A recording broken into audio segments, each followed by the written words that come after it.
Ang i-share ko sa inyo ay untitled ay Paano Kumilos sa Kaharian ng Diyos, Part 3.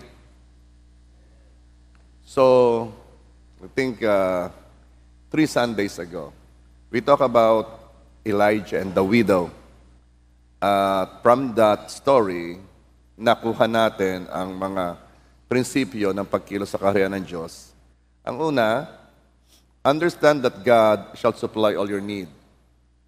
At ang padalwa, alamin at kumilos sa word ni Lord sa iyo.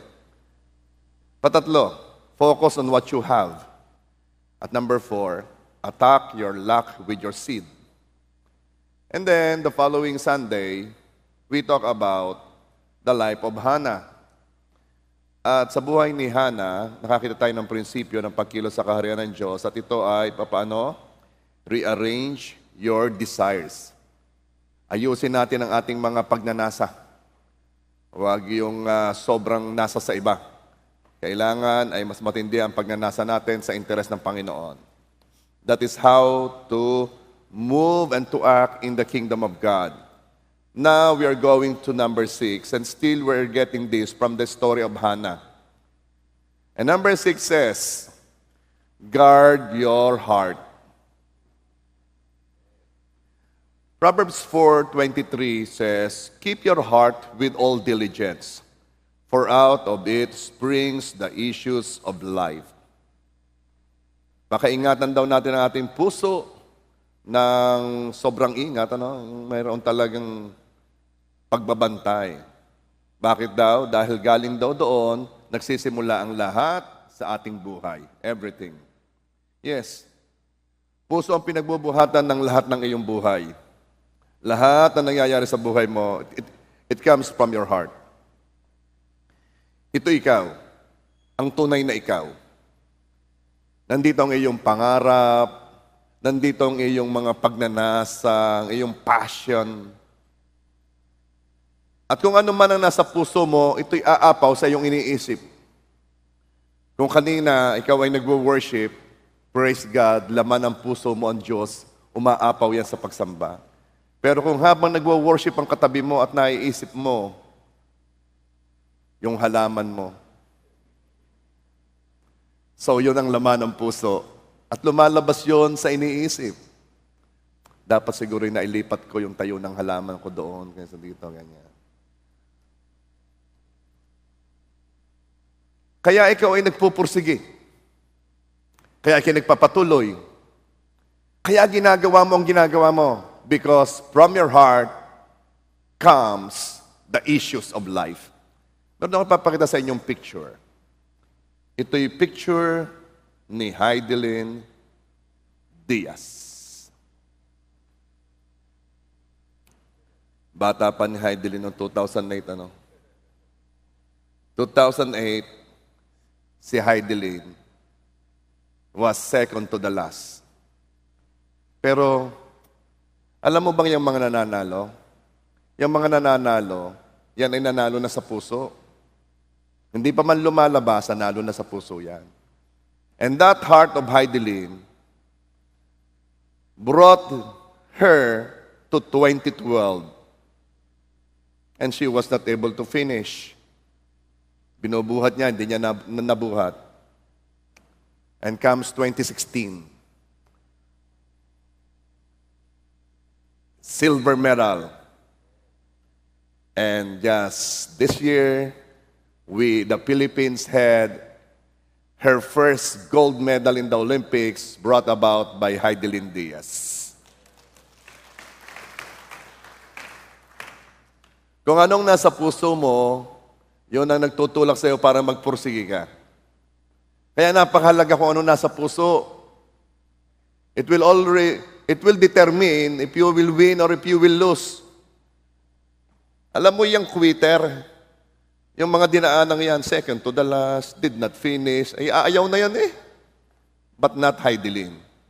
Ako'y natutuwa, dami lumabas na comment eh. Noong nag-gold medal si Heidelin. Sabi ng mga lalaki, matagal na tayong niloloko ng mga babae, kaya pala nilang magbuhat ng 5 gallons na tubig. Laging tayong pinagbubuhat. Malakas talaga ang mga babae, ano? Ay, sa kanila nang galing ang madaming medals natin eh. Okay. Kaya po, ang sabi, pakaingatan kung ano nasa puso. Pakaingatan mo kasi di yan talaga lalabas. Yan ikaw. If you're a winner, if you're a quitter, if you will continue, if you will stop, if you will love or you will forgive, or if you will move in hate and offense, nandyan lahat yan. Kaya sabi, pakaingatan. Pinababantayan ito sa atin ng higit sa lahat. Oh?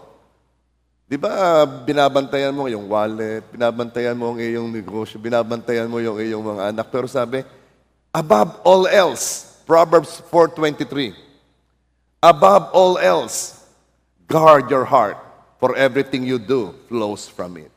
That's another version from NIV. Above all else. Higit sa lahat, bantayan mo yung puso mo. Make it your top priority. Dahil, pag panalo ka na sa puso mo, panalo ka na sa buhay mo.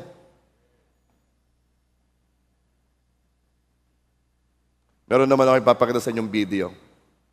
Ito'y video na nangyari kay Ivan Fernandez. Kenyan runner Abel Muthai was leading the cross-country race at an event in Burlada, Navera in December 2012. He was only a few meters from the finish line but got confused with the sign and stopped, thinking he had finished the race. A Spanish runner, Ivan Fernandez, was right behind him and realizing what was going on, he started shouting to the Kenyan to keep running. Muthai did not know Spanish and did not understand. Realizing what was going on, Fernandez pushed Muthai to the victory. A reporter asked Ivan, "Why did you do this?" Ivan replied, "My dream is that one day we can have some sort of community life where we push ourselves and help each others to win." The reporter insisted and asked again, "But you could have won." Ivan replied, "I didn't deserve to win it. I did what I had to do." He was the rightful winner. He created a gap that I could not have closed if he had not made a mistake. As soon as I saw he was stopping, I knew I was not going to pass him. And what would be the merit of this victory? And what would be the honor of this medal? And what would my mother think of it? Moral: the values are transmitted from generation to generation.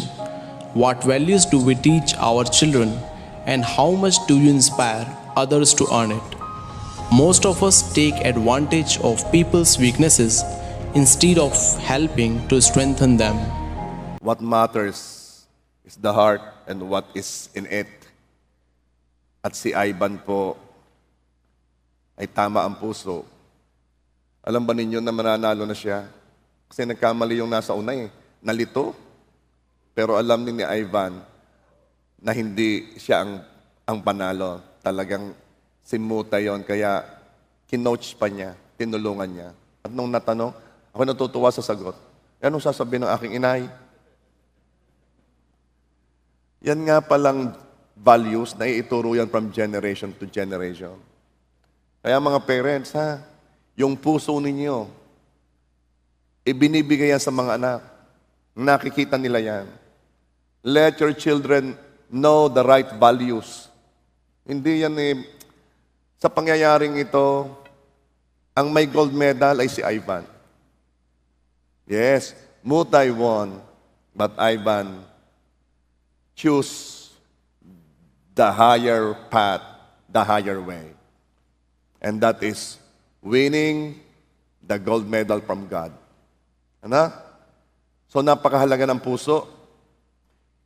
Kung ano nasa loob mo, may impact yan sa iyong pamilya, sa iyong kaibigan, sa iyong career, sa iyong ministry, sa iyong buhay.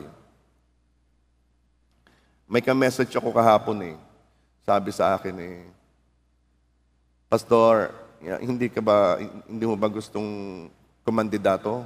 Kailangan natin ng mga anointed leaders dito sa Pilipinas.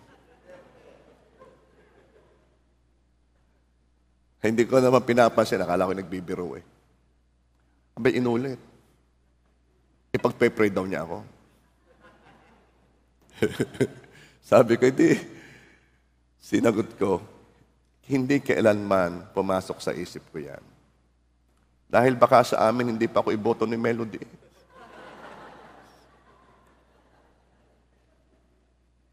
Now, this is my point.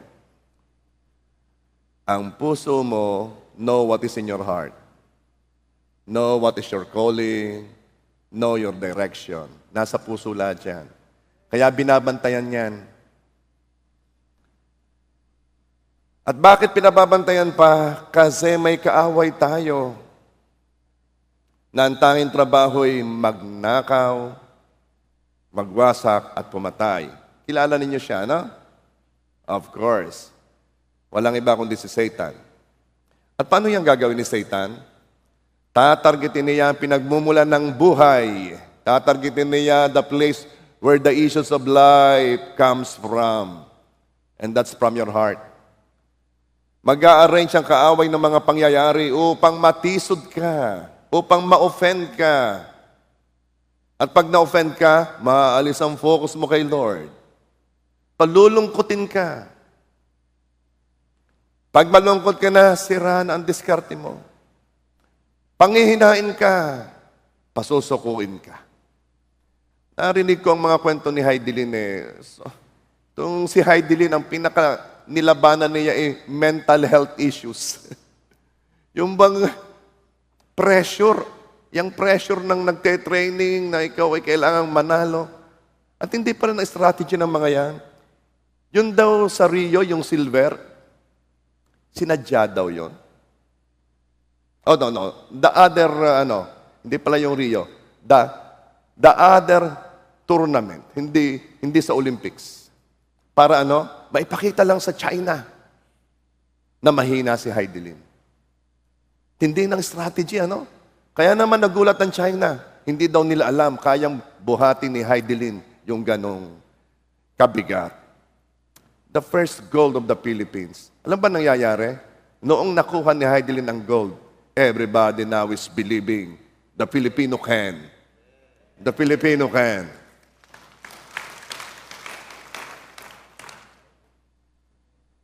Kaya kapag ang puso mo'y nanghihina, kunin mo ang picture ni Heidelin.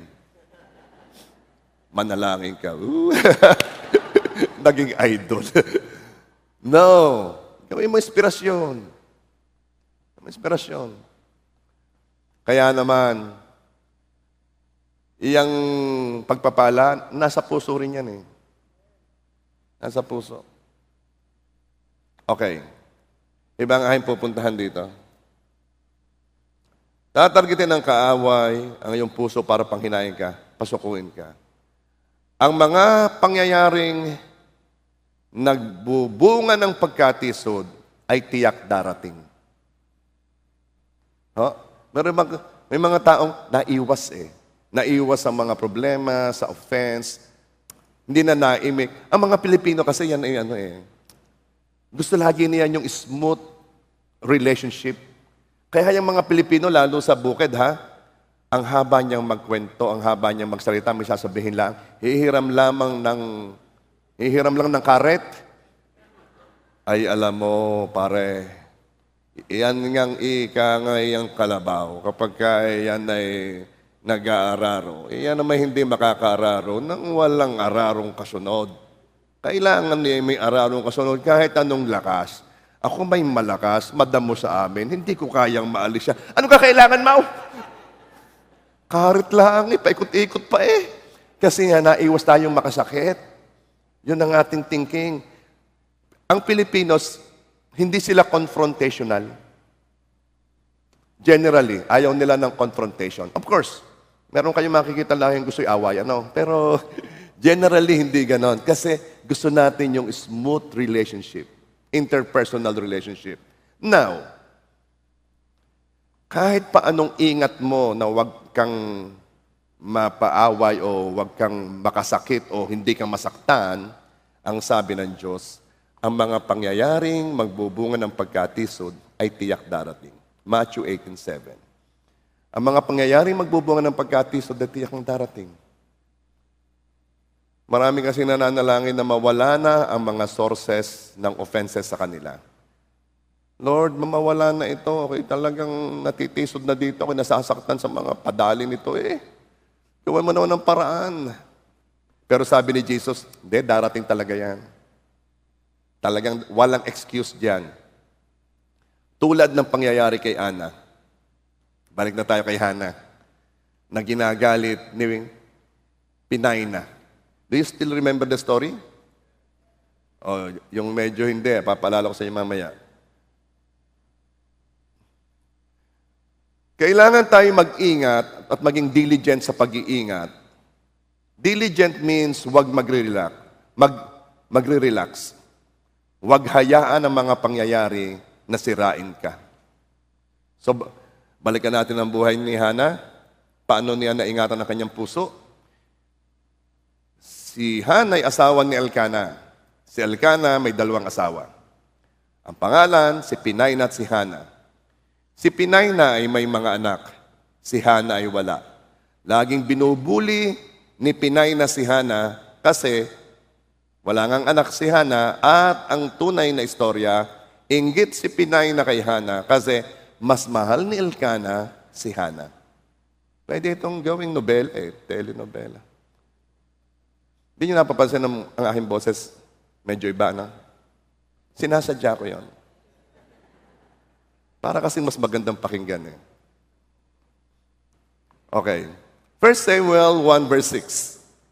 Siya'y labis na ginagalit ng kanyang kaagaw upang inisin siya sapagkat sinarhan ng Panginoon ang kanyang bahay bata. Intentional na ginagalit ni Pinayna si Hana. Mayroon ka kayong taong nakikilalang sinasadya. Talagang intentional, gusto ka laging inisin. Okay. Girls, pag may lalaking gusto ka laging inisin, may crush sa'yo yon. Pero pag medyo matanda, medyo hindi naman ganyan ang reason, ay talagang bad bad intention.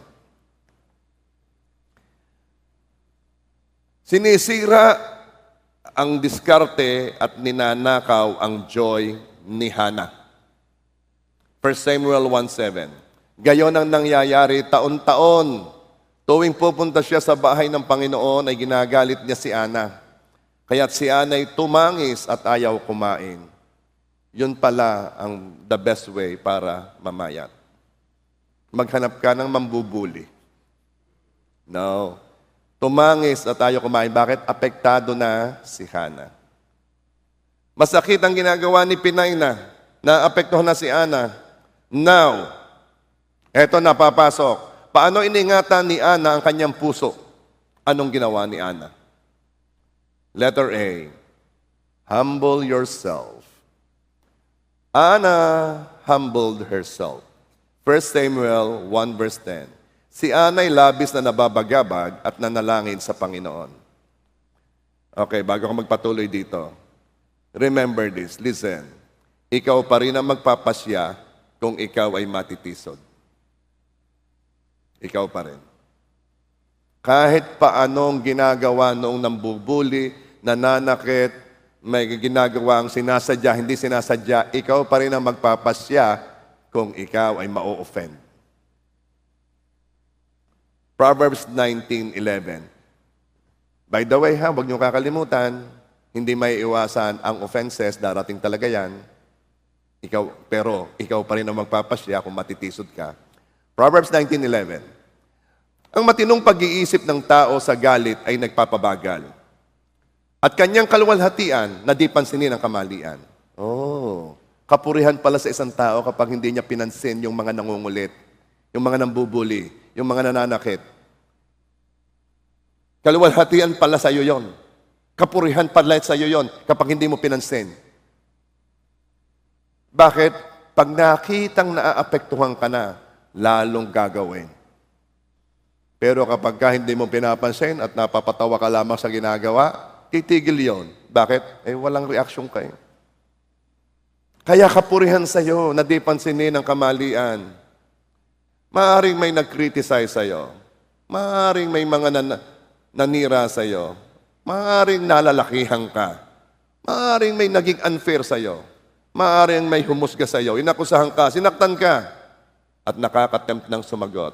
Nakakatempt ng lumaban. Nakakatempt ng gumanti. Pero sa panahong nasa pagitan ka ng ginawa laban sa'yo at ng reaksyon mo, nandoon ang kapangyarihan mong pumili. You can choose. Ikaw pa rin ang pipili. Don't let them force you to do something that you don't want to do. Hindi nila hawak ang pasya mo. Ikaw ang may hawak ng pasya mo. Ikaw pa rin ang magpapasya. Kung ako ba ay gagante, kung ako ba ay magagalit, kung ako ba ay maiinis, ako pa rin ang magpapasya. Ikaw pa rin ang pipili at mahalaga sa pagpili mo ng iyong response, guarded ang puso mo. Yan, guard your heart. Guarded, pastor ng Philippians 4:7. And the peace of God, which surpasses all understanding, will guard your hearts and minds in Christ Jesus. Oh, yung kapayapaang nanggagaling sa Diyos na lampas sa unawa ang magbabantay sa ating puso't isipan kay Kristo Jesus. Ito ang difference ng tama at maling desisyon. Yung mga sabing, ay, nagdilim ang aking paningin Naku, napag-alamang hindi tinatanggap sa korte ang ganong rason. Ay, di ko napigilan ang sarili ko At meron namang iba, dahil sa mga nangyayari sa kanila, nagse-self-destruct.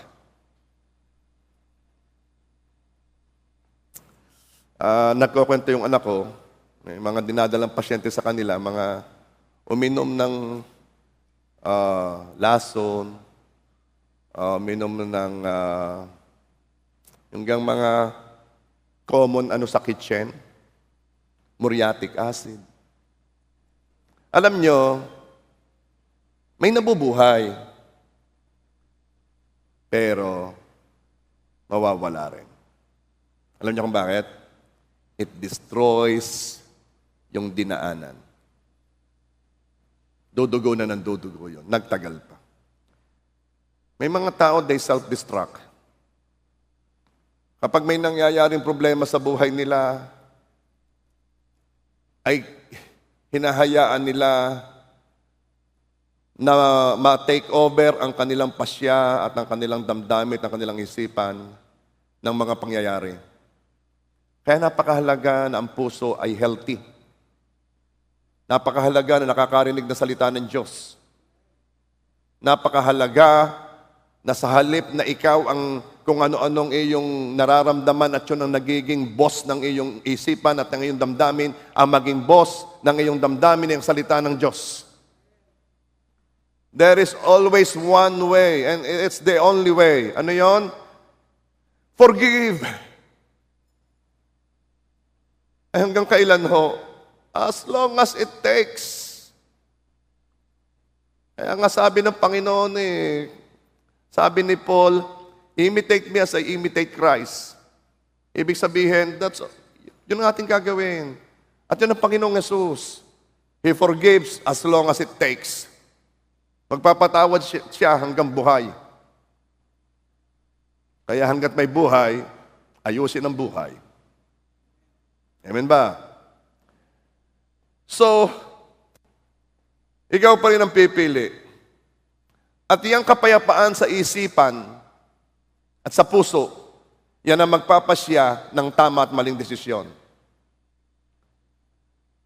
Napakapangit ng desisyon ng taong walang kapayapaan. I always use this as the umpire. I always use this as my guide. Ano yon? Hinihintay ko magkaroon ako ng kapayapaan. Kung ako'y may didesisyonan, kung meron akong inaayos sa aking isip at damdamin, hinahanap ko yung kapayapaan. Dahil kung nasaan si kapayapaan, naroon si Lord. The peace that the world cannot understand, that surpasses understanding, the peace of God. Kaya gusto ko na tayo sanay sa presence ng Panginoon Because in the presence of God, there is peace.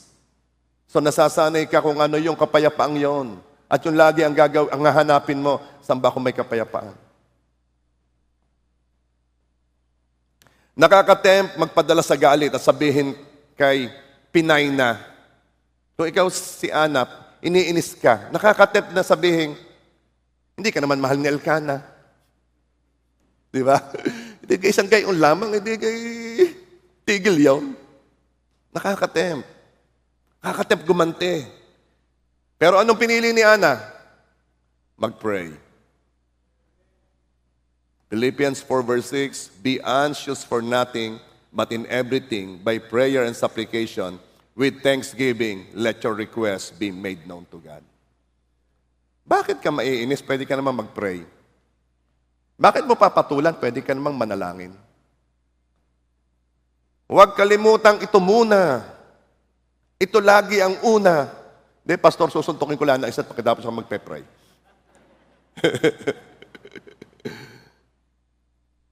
Maraming problema ang lalong lumalaki dahil nag-react yung taong yon habang gulo ang kanyang isip. Habang walang peace. Kaya kung merong tao na medyo siya naiinis at siya'y lumayo, hayaan mo lumayo. Hinahanap niya ng kapayapaan. Huwag mo munang, parinig at pag-usapan natin, magkikinalis. Sandali. Nalayo nga eh. Hinahanap ang peace. Hayaan mo muna. Hayaan mo muna. Bakit? Mahalaga na matagpuan muna yon. Okay? Maraming problema ang lumalaki dahil doon, and even a short prayer in times of trouble will bring peace to your soul para makapag-decide ka ng tama. Yan ang isa kong guide para malaman kung tama ang desisyon. Ano yon? Kapag ang kilos mo may pagpapakumbaba. Sa aking pag-didil sa mga conflicts, halimbawa mayroon ako inaayos, laging ang pabor, napansin ko, nasa nagpakumbaba. Dahil may nag-uusap, yung isa gigil na gigil, yung isa naman, mamaya gusto kong kampihan. Bakit? Kasi nang gagawin yung isa na may nagpapakumbaba, totoo talaga sabi ng Panginoon itinataas niya nagpapakumbaba. Pero ino-oppose niya yung matataas. Isang guide, kung malaman mo kung ang desisyon mo ay tama, tingnan mo, nagpakumbaba ba ako doon sa ginawa kong yon?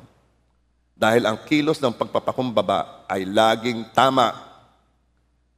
James 4 verse 6, God opposes the proud, but shows favor to the humble. Kung gusto mong kakampi ka ng Diyos, piliin mo lagi yung ikaw ang nagpapakumbaba. Bakit ko sinama dito itong pagpapakumbaba? Anong kaugnayan ito sa prayer ni Ana?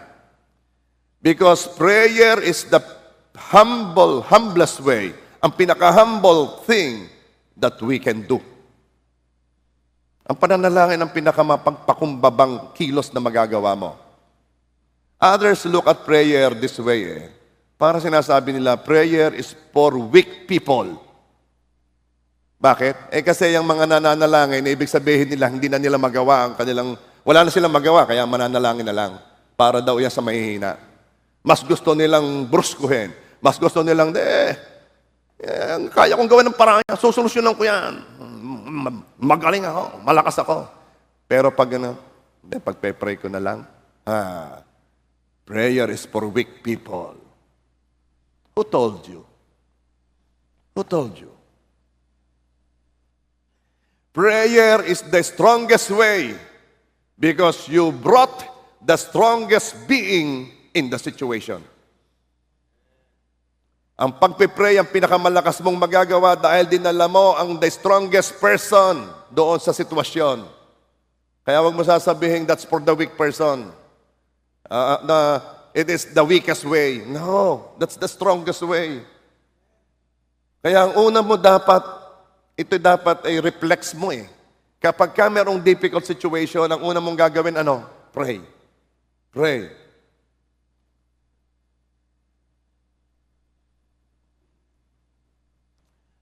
Now, we are talking about offense. Yung bang may nananakit kay Ana. Paano kumilos sa kaharian ng Diyos para mapagtagumpayan ang ganitong sitwasyon? Ana pray. A sure way para makaalis sa pagkatisod, pray. Now, don't just pray for God to change a hurtful situation. Pray to God to bless the person who hurt you. Yung iba kasi, ibang manalangin eh. Yung iba'y ganito ang prayer eh. Lord, alam mo namang siyang mali eh. Hayaan mong makita ng taong yon ang kanyang kasalanan at magkaroon siya ng takot sa iyo. Yun eh, medyo medyo light pa yon. Ang iba'y ganitong manalangin, Panginoon, siguro na may puno na rin ang salop sa iyo. Puno na sa akin eh. Kalusin mo na. Magpaulan ka ng asupre.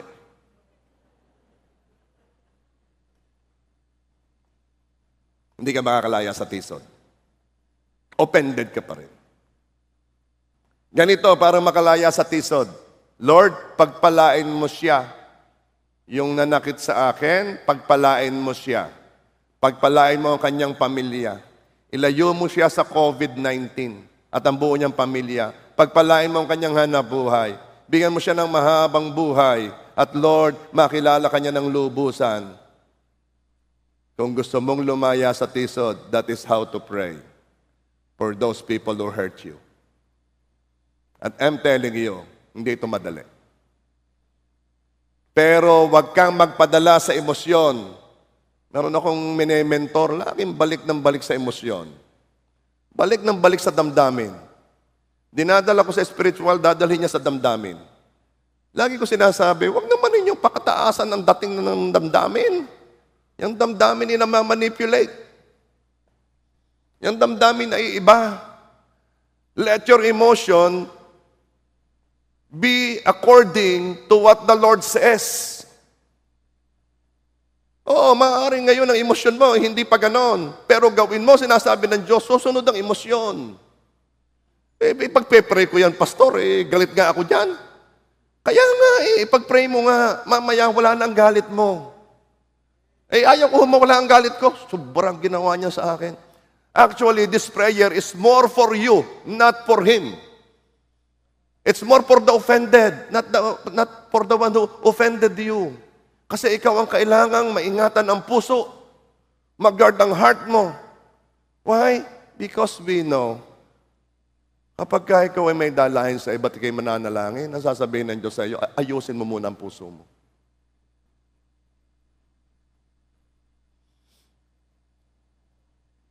Kung ang unang panalangin mo ay fake, ang sasabihin mo, ay ayaw ko maging ipokrito. Pagpe-pray ko yan, saman-samang tao niyan. Ayaw ko maging ipokrito. Gusto ko, I just want to be real. No. Be Christ. Kung sa una ay fake ang panalangin mo, mamaya manggagaling na yan sa pusong nilinis ng Diyos. Kaya ito talaga alam ko eh. Napansin ko ito. Kasi kapag mayroong mga conflict at mayroong magsusumbong, una ko muna sasabihin, pag-pray mo na ba siya? Pinagpe-pray mo ba siya lagi? Most likely hindi. Because this is what I know. Kapag pinagpe-pray mo ang sino man, mawawala ang galit mo sa kanya. Mawawala ang offense mo sa kanya. Mawawala ang hinanakit mo sa kanya. Makikita mo siya sa mata ng Diyos. Nakikita mo siya how God looks at that person. A person na binuhusan din ng Diyos ng kanyang dugo. A person na minahal din ng Diyos, katulad ng pagmamahal ng Diyos sa iyo. Makikita mo siya in that light. At madaming maaayos. So remember kung meron di yung taong nakakabagabag ng iyong puso at damdamin, what are you going to do? Pray for him. Pray for her. Okay. So yan ang unang nating nakita kay Ana kung paano niya iningatan ang kanyang puso. Paano pa iningatan ni Ana ang kanyang puso? Letter B. Respect authority. Nag-pray si Ana. Sabi ko nga sa inyo, nag-pray siya kasi apektado na siya kay Penina eh. Kaya lang, while praying, ay nadagdagan pa ang kanyang mga masakit na mga pangyayari sa buhay. Bakit? Kasi ito ang nangyari eh. 1 Samuel chapter 1 verse 12. Habang siya'y patuloy sa pananalangin sa harapan ng Panginoon, pinagmasdan ni Eli ang kanyang bibig. Sino si Eli? Siya yung high priest. O, ilagay natin sa tayong ito. Siya yung senior pastor. 1 Samuel 1:13. Inakala ni Eli na siya'y lasing. Nako. And verse 14. Kaya't sinabi ni Eli sa kanya, hanggang kailan ka magiging lasing? Alisin mo ang iyong alak. Hindi ito naka-attend ng discipleship itong si Eli. Ikaw si Ana, down na down ka na. Bakit? Kasi taon-taon, mayat-maya na lamang ikaw binubuli ni Penina. Sinasabing ikay walang anak. Siya'y meron. At ikay nanalangin. At habang ikay nananalangin ng mataimtim, ang iyong bibig ay kumikibo-kibo. At nandito, dumating ang pastor. Lasing ka na naman. Dito pa sa simbahan, itigil mo muna yung pag-iinom mo. Hinog na hinog sa tisod. Hinog na hinog. Kung kanina, si Ana ay nag-pray as a response sa offenses galing kay Penina, ano naman ngayon ang naging response ni Ana? Ana answered Eli with respect. Si Ana ay may respeto sa authority. 1 Samuel 1:15. Ngunit sumagot si Ana, hindi Panginoon ko. Ako isang babaeng lubhang naguguluhan. Hindi ako nakainom ng alak o inuming nakakalasing, kundi aking ibinubuhos ang aking kaluluwa sa harapan ng Panginoon. Verse 16, huwag mong ituring na babaeng hamak ang iyong lingkod, sapagkat ako'y nagsasalita mula sa aking malaking pagkabalisa at pagkayamot. Nagpapaliwanag lang si Ana.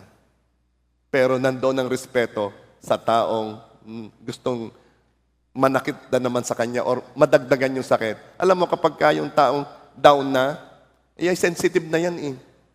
Kaunting gayaan na lang din yan eh. Isa ka pa! Parang ganun yun eh. Pero hindi si Ana. Alam niya kung sino si Eli. He is the high priest. At naroon pa rin siyang paggalang sa authority.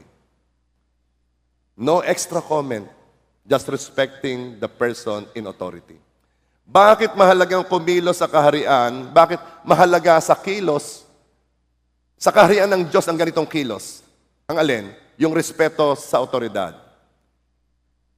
Imagine a nation without a leader. I don't know kung ikaw ay pabor sa ginagawa ng namumuno, pero still, imagine mo kung walang namumuno. Ay kagulo yan.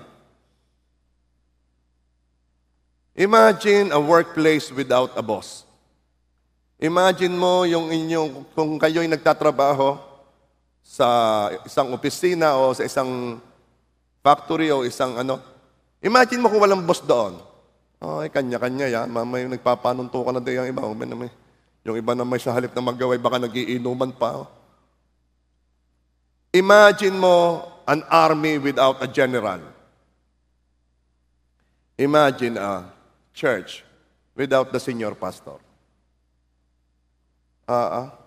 Ay kagulo yan. Hindi maalaman kung anong halaman ang itatanim. Chaos pag walang otoridad. And God is a God of order. Authority creates order. Kaya may kaayusan, mayroong otoridad.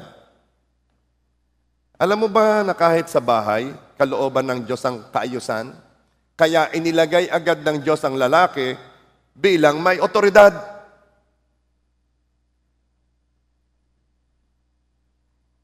Pinatagal ko talaga para maisip. Even Jesus respects authority. Kaya sabi ni Jesus, ibigay kay Caesar ang para kay Caesar. Even bad authorities. Hindi si Jesus nagsalita ng masama laban kay Caesar. Respect those in authority over you. Maaari ba namang ikaw ay nasa isang organisasyon at pagkatapos ay rant ka ng rant?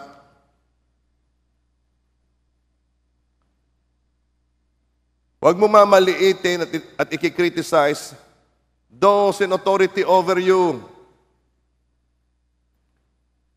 Itigil mo ang pagrarant sa kinabibilangan mong organisasyon, whether it be a business, whether it be the church, whether it be kung ano man yan. Maaaring hindi sila perfect, nagkakamali, pero silang itinayo ni Lord sa authority. At dahil hindi nagpadala si Ana sa tisod at sa halip ay nanatiling gumagalang sa punong pari, anong nangyari kay Ana? Tinanggap niya ang basbas. 1 Samuel 1:17. Na magkagayo sumagot si Eli at sinabi, humayo kang payapa at ipagkaloob nawa sa iyo ng Diyos ng Israel ang kahilingan na idinulog mo sa kanya. And verse 18, at sinabi niya, makatagpo nawa ang iyong lingkod ng biyaya sa iyong paningin. Sa gayo'y nagpatuloy ng kanyang lakad ng babae at kumain at ang kanyang mukha hindi na malungkot. Nagkaroon ng peace si Ana. Bakit? Kasi ayos ang kanyang puso. Nirespeto niya ang otoridad, nag-pray siya, kaya siya'y umalis na may joy at hindi sira ang diskarte at tumanggap pa siya ng basbas. Okay? Guard your heart. Okay. Last na, number 7. That's number 6 eh. Keep your vows. 1 Samuel 1 verse 10 and 11. Si Ana ay labis na nababagabag at nanalangin sa Panginoon. Siya ay gumawa ng ganitong panata, o Panginoon ng mga hukbo, kung tunay na iyong titingnan ang pagdurusa ng iyong lingkod at aalalahanin ako at hindi kalilimutan ng iyong lingkod, kundi iyong pagkakalooban ng iyong lingkod ng anak na lalaki, aking ibibigay siya sa Panginoon sa lahat ng mga araw ng kanyang buhay at walang pang-ahit ang daraan sa kanyang ulo. Nakita natin dito, nagkaroon ng pangako si Ana sa Panginoon. Nagkaroon siya ng pledge. Nagkaroon siya ng vow. At ano ang nangyari? Tinupad ni Hana ang kanyang pangako. 1 Samuel 1:27 and 28. I asked the Lord to give me this boy, and He has granted my request. Now, I am giving him to the Lord, and he will belong to the Lord his whole life. Si Ana ay vow keeper.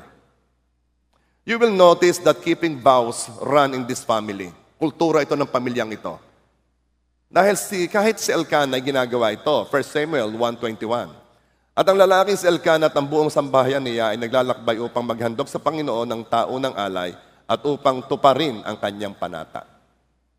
They are vows maker and vows keeper. Bakit ba tayo nangangako? Bakit tayo nagba-vows? Bakit tayo nagpe-pledge? Bakit tayo nagpa-promise? Because we want to be blessed. And we do it by asking God for something and then promising to do something for God. At dahil doon, we bind ourselves to that promise, to that pledge, to that vow. Iba ay nangangako to obligate themselves to do it. Ang sabi nila, hindi, sulat mo ng pangalan ko dyan, sama mo ko sa pledge. Bakit? Kasi pag ako yung nagsabi na, ang ramdam ko, obligado na ako dyan. Kaya ako ginagawa yan. Sige. Dahil pag may pangako, may pledge, ginagawa ko. Eh pag sinabi kong, alay, bahala na kung ano. Most likely, hindi ko gagawin yon. Kaya, nangangako sila. Yes, okay. Binilinan tayo ng Diyos na wag basta mangako. Pero, kung nangako ka na, tuparin mo. Ecclesiastes 5 verse 4. Kapag ikaw ay gumawa ng panata sa Diyos, huwag kang magpaliban ng pagtupad, sapagkat siya'y walang kasiyahan sa mga hangal. Ang tawag ng Diyos sa mga nangangako sa Kanya at hindi tinutupad yon ay mga hangal. Fools. tuparin mo ang iyong ipinanata.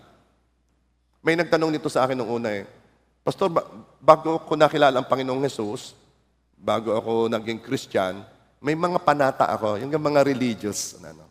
Yung ba'y dapat kong tuparin? No.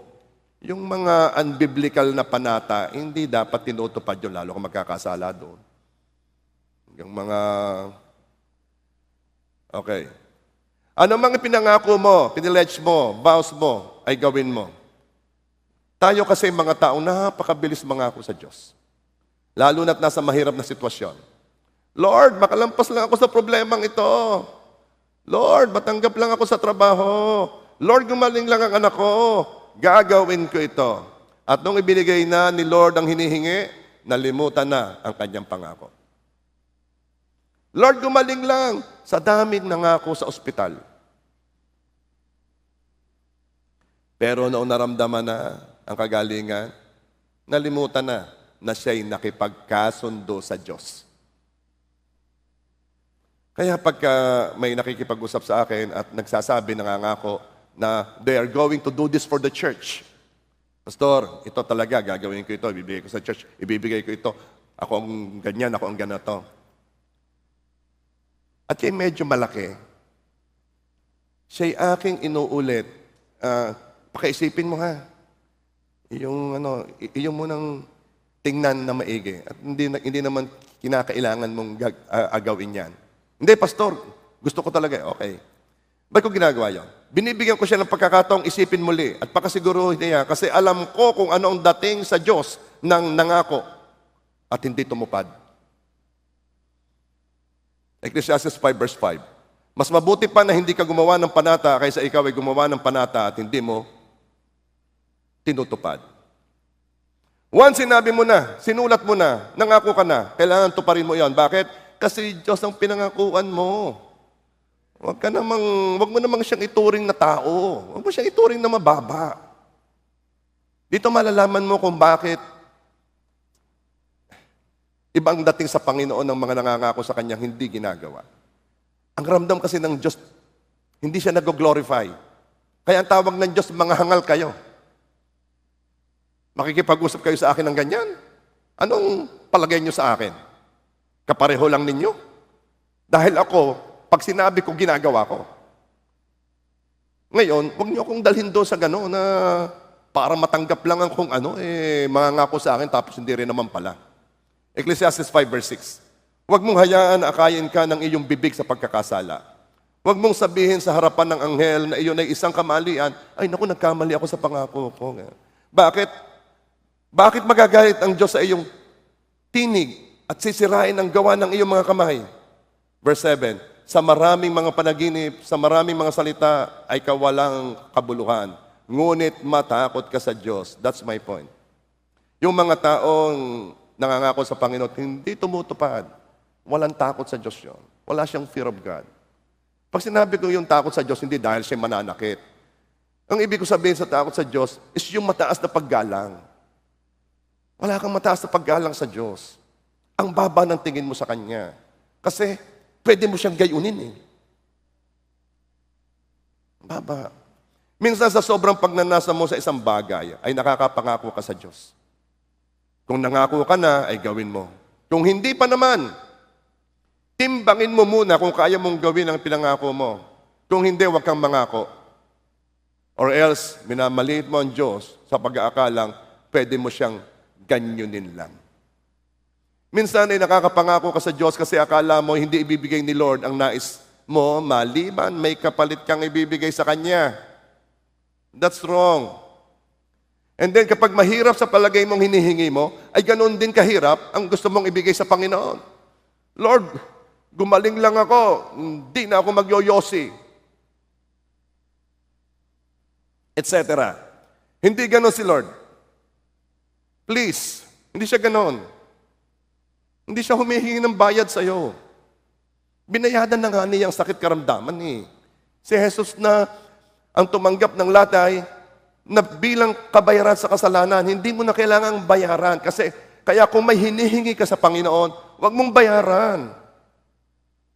Kaya minsan ikaw nauobligang mag-vow,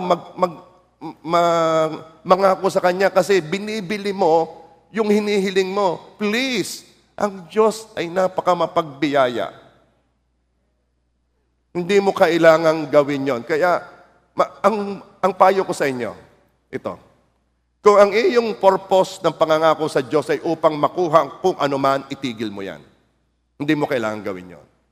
Pero kung ang purpose mo ay sasabihin mo, hindi ho pag sinabi ko kasi, nauobligan ako magbigay. Pag hindi ho ako nag-pledge, pag hindi ko sinabi, pag hindi ako nangako, wala ho akong obligasyong magbigay. Hindi ko talaga nagagawa yon. Kaya ho, sinasabi ko, okay, if that's your reason. And you will be blessed. Lahat na gagawin mo sa Panginoon, you will be blessed. Pero this is my point. Kung ang purpose mo naman ay para tumanggap na kung ano, Lord, magkajowa lang. Magbubunot ako ng damo sa church. Aasin ko yung mga weeds. Please, hindi ganyan si Lord. Hindi ganyan si Lord. Ibinigay na ng Diyos Ama ang kanyang anak. Ano pa ba naman ang hindi niya kayang ibigay?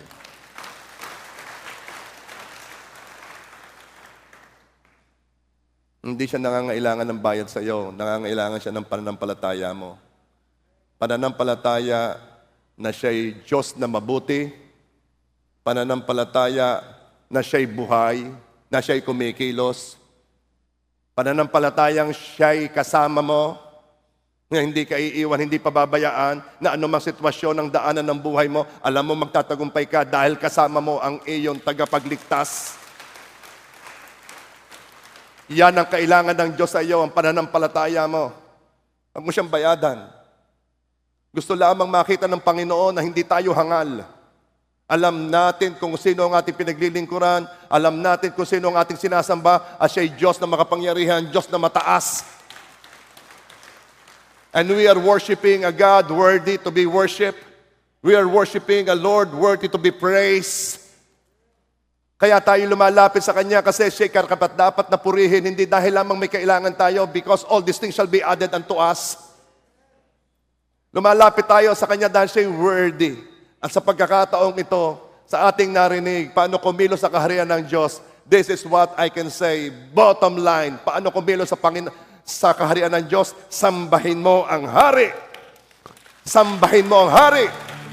Itaas mo ang hari. Because He is good.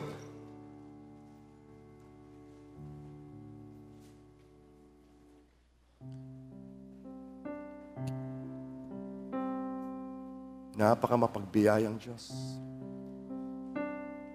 Napakabuting Diyos. Oh Lord my God, when I in awesome wonder consider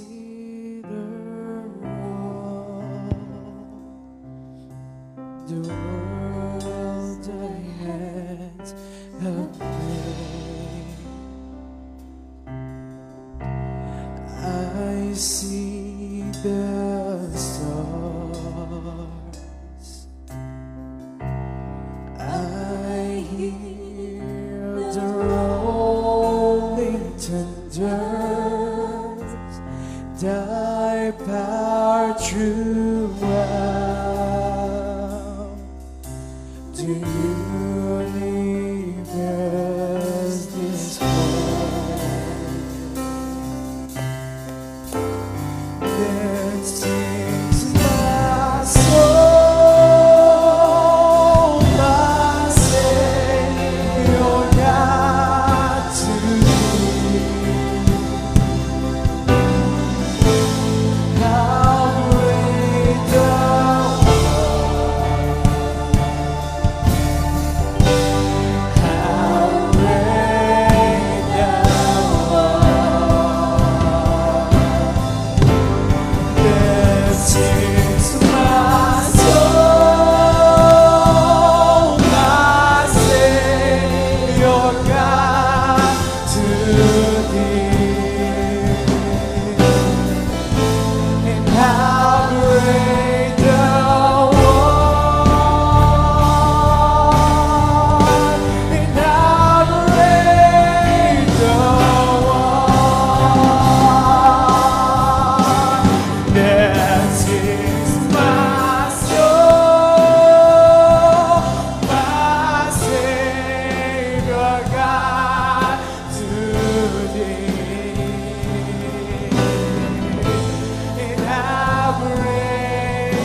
sings my soul, my Savior God to thee. And how great thou art, how great thou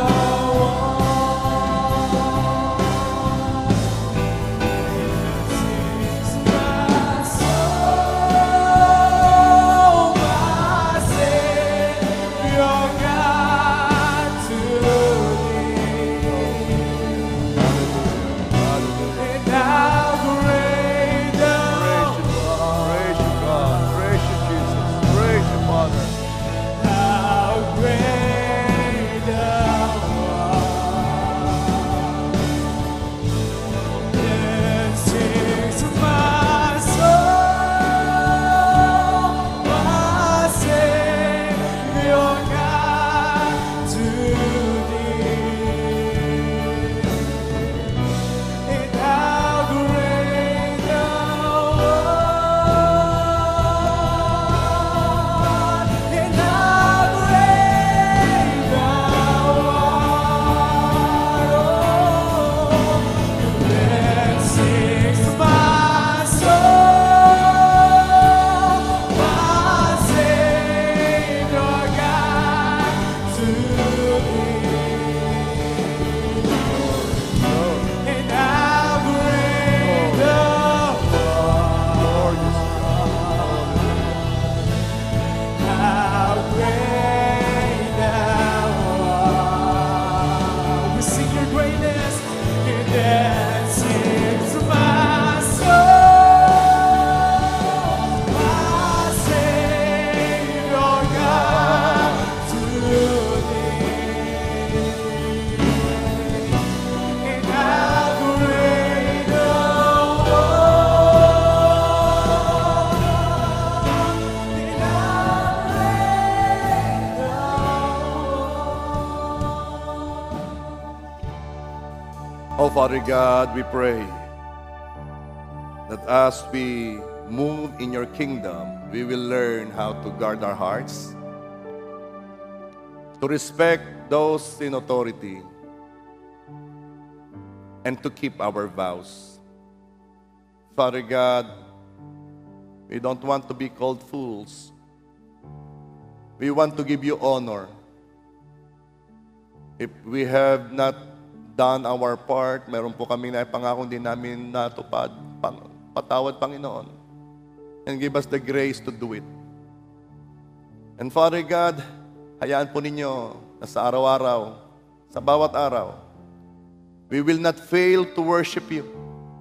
We will not fail to glorify thy name because you are the King in the kingdom.